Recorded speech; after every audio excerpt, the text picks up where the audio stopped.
My father was the headmaster of what I will call a bad girls' school, so 14 to 18-year-olds, and a significant number of the girls, because they were defined as children, that were in that school were prostitutes. That was the term they used about themselves. And my father was very progressive, and I spent quite a bit of time around at school. I would go away on the school residential holidays, and I grew up knowing these people as women, as human beings who made me laugh, got me in trouble sometimes. They taught me to shoplift on one of the trips.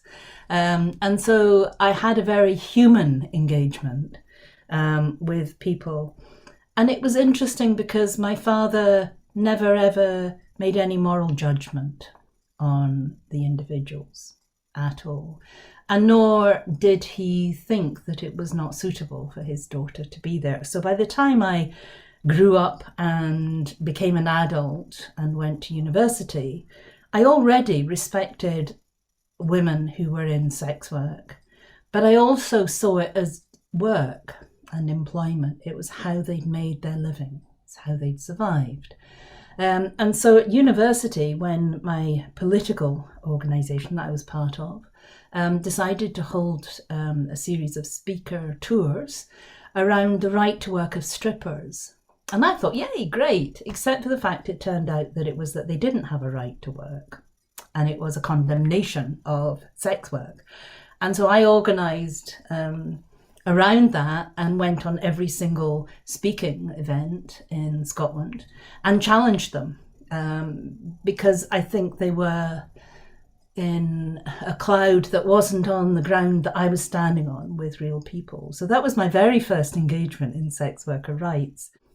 And I think that was a very important start at 1992, because that was the year that the Thai government, who was doing mandatory testing on sex workers in Thailand, found 81 Burmese sex workers who had tested positive, and they deported them to the land border with Myanmar, Burma.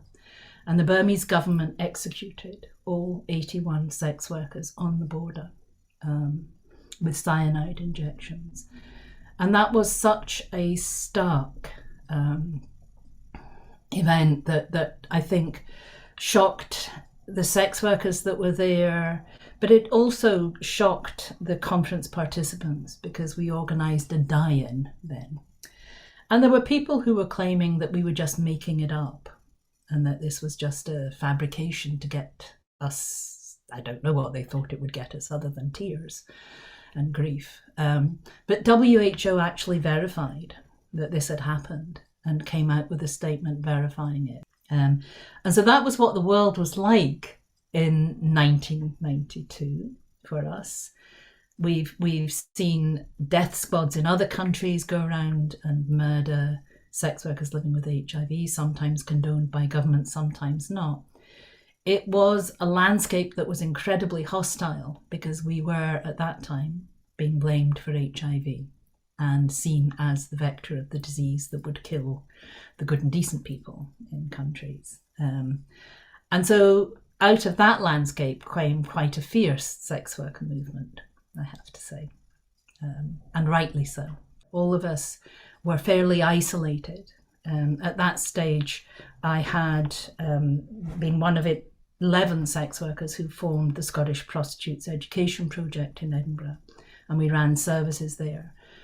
But each of us that was running a sex worker-led service or doing academic work was quite isolated, even if we weren't sex workers. There was what I called at the time a contamination factor, where people dismissed or excluded you if you were pro-sex worker rights. We decided we would come up with some core values that all the different regions and sex worker movements could sign up to.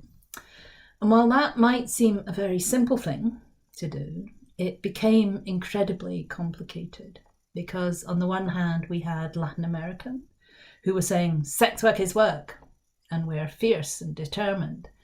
And on the other hand we had some sex workers from Asia Pacific saying we can't go out and argue it's work. We need a different approach. And that shouldn't be our main message. But what we did come to an agreement was on the opposition of all forms of criminalisation and legal oppression of sex work. And that means sex workers, clients, third parties in all their diversity is the second of the core values. And the final is our right to self-determine and self-organise. That took 2 days of negotiations of backwards and forwards to come to the agreement of that wording that every sex worker that was there representing a region could live with and would walk away and stand by. And it stood the test of time. I always think it's worthwhile taking time to negotiate a consensus, to get a deep and meaningful consensus where everybody can truly walk away and say, I can live with that, I'm happy with that. The fact that we got a guideline from WHO that said, recommend decriminalisation, or governments work towards decriminalising sex work, not just sex workers, allowed us to advocate with others, and there's been a growing voice that amplifies the demand for the decriminalisation of sex workers that I believe will eventually pay off. And there were a number of abolitionists who sat in the parliament at that time, who, when we presented evidence, just plainly denied the experiences that we were talking about and said it didn't matter. And I think that is quite often the thing that you learn most when you go into direct contact with this particular framing and ideology, where you're not seen as human. Your humanity is denied.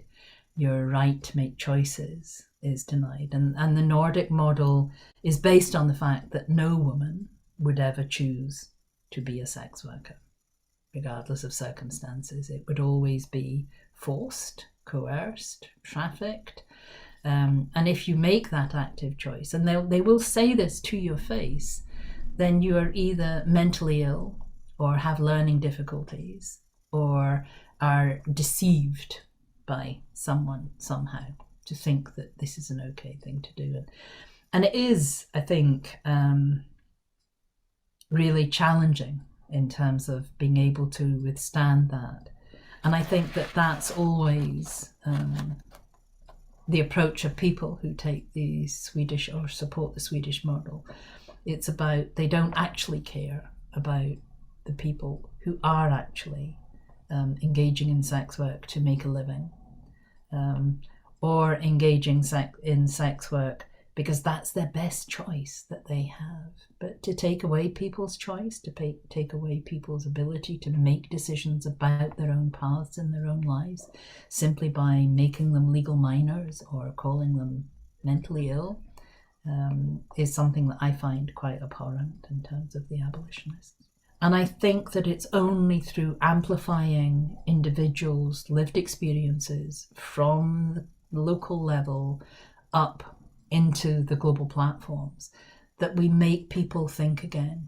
And while I know that the abolitionists are very strong in these spaces, there are many, many people who are not informed, who've never heard a sex worker talk about why they might choose to do sex work, or been aware of the diversity of people's reasons for entering sex work, or staying in sex work, or leaving sex work, or coming back into sex work.